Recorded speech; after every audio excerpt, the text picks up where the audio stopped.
Assalamualaikum warahmatullahi wabarakatuh. Salam Om Swastiastu, Namo Buddhaya, salam kebajikan. Hadirin Dewan Juri rekan tim SMA sederajat serta hadirin yang saya hormati. Salam hangat, saya Masita Rehaljinan dari kelas 12-2 SMA Al-Muniroh. Pada kesempatan ini, saya selaku pihak pro dengan tegas menyatakan dukungan terhadap mosi yang berbunyi kedatangan simularitas teknologi di Indonesia. Mengapa demikian? Karena kami meyakini bahwa penerapan gagasan ini bukan hanya relevan dengan kondisi saat ini, tetapi juga bisa dimanfaatkan sebagai peluang besar di balik teknologi simulasi. Dewan Juri yang terhormat, pada kesempatan ini, izinkan saya menyampaikan pendapat mengenai tema kedatangan simularitas teknologi di Indonesia.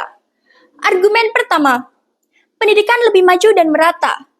Teknologi simulasi memungkinkan pelajar di Indonesia, termasuk yang berada di sekolah dengan fasilitas terbatas, tetap bisa merasakan praktik seolah nyata.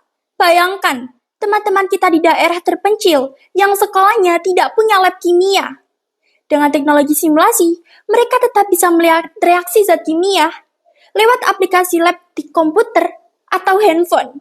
Bahkan, kita sendiri mungkin pernah belajar pakai pet simulation untuk pelajaran fisika.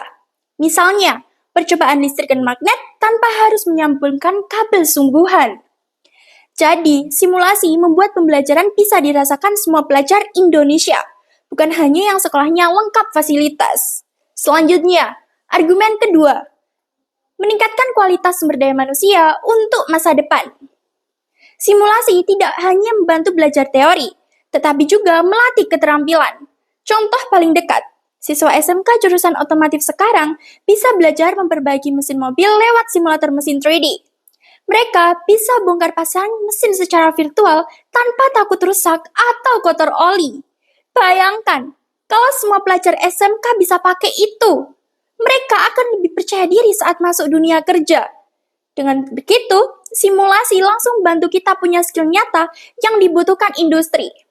Kemudian, argumen ketiga, efisiensi dan inovasi dalam banyak sektor. Di sekolah, kita sering ikut lomba robotik atau desain produk. Dulu, kalau mau uji coba robot, kita harus beli spare part yang mahal. Sekarang ada software simulasi robot seperti Tinkercad atau Proteus yang memungkinkan kita coba rangkaian listrik di laptop. Kalau salah, ya tinggal riset, gak perlu keluar biaya. Simulasi juga bermanfaat di dunia industri. Perusahaan bisa menguji produk, merancang sistem, atau mengantisipasi risiko tanpa harus langsung mencoba di dunia nyata. Contohnya, PLN menggunakan simulasi digital untuk merancang jaringan listrik yang lebih efisien. Hasilnya, biaya bisa ditekan sekaligus kualitas layanan meningkat. Selain itu, saya perlu memberikan sanggahan agar posisi saya semakin jelas. Memang benar ada tantangan, seperti keterbatasan infrastruktur internet dan rendahnya literasi digital. Tapi, justru dengan adanya simulasi, kesenjangan itu bisa dikurangi. Simulasi berbasis offline atau hybrid juga sudah mulai dikembangkan, sehingga tidak semua tergantung internet cepat. Tantangan bukan alasan untuk menolak, melainkan dorongan agar kita lebih siap. Masalah literasi digital memang ada, tapi bukankah itu alasan untuk melatih diri? Guru bisa ikut micro-training singkat, sementara siswa Gen Z bisa menjadi peer tutor bagi teman-temannya.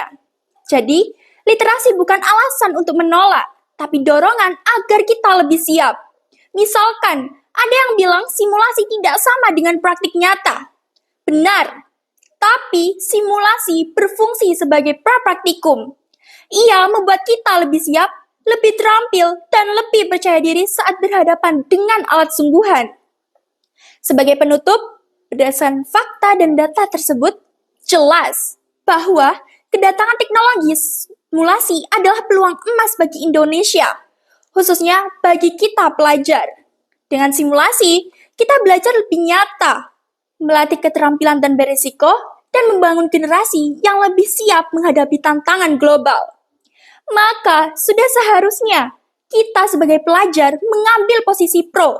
Karena dengan mendukung teknologi simulasi, Belajar lebih seru dan keterampilan lebih terasah juga sebagai salah satu wujud mendukung masa depan bangsa.